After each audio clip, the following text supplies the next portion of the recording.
Dalam lori itu ada hadiah raya untuk staf saya. Ini adalah surprise kedua hari ini. Saya terpaksa tipu staf-staf saya. Saya kata hadiah tu untuk... Okey, abang ada hadiah untuk saya hari ini.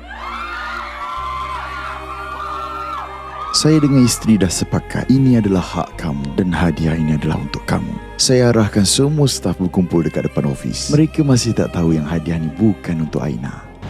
Rezeki ni Allah aku ikhlaskan kepada mereka, ya Allah. Mereka tunggu apa yang ada dalam lori tu. So Aina, terima kasih banyak-banyak. So izinkanlah saya sebahagian harta ni untuk saya hadiahkan ke Aina, boleh?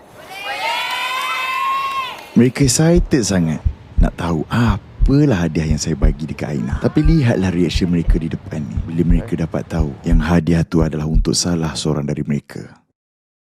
So sebenarnya dekat belakang ni bukanlah hadiah untuk Kak Aina. Waktu ni kita orang staf semua terkejut. Aina akan jalan pergi ke salah seorang dari mereka dan Izan itulah pemiliknya. Bila Abang Hafiz cakap macam tu, aku rasa hadiah staf dalam lori tu aku punya. Tak perasan lah. Tapi dia lagi perform ada dekat hari. Kau selalu MC? Aina berjalan ke arah wanita yang susah tapi rajin berusaha.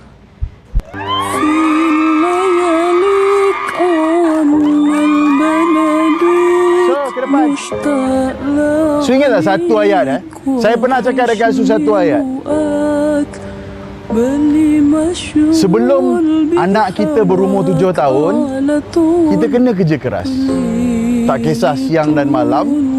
Sebab anak kita belum kenal lagi erti kesusahan, erti kesenangan. Sekarang anaknya tepat umur 7 tahun. Saya bangga dan tak sabar untuk melihat anaknya tersenyum melihat ibunya membawa pulang kejayaan. Kerana saya tahu dia sangat susah dulu.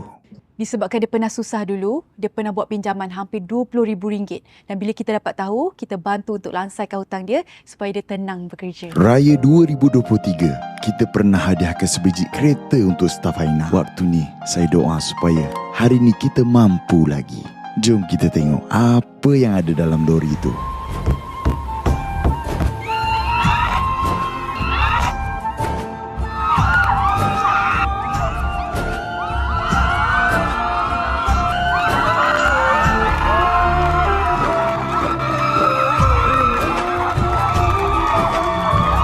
Di mata manusia, kita hanyalah syarikat yang kecil, brand lokal yang kecil. Tapi ingatlah nama ni.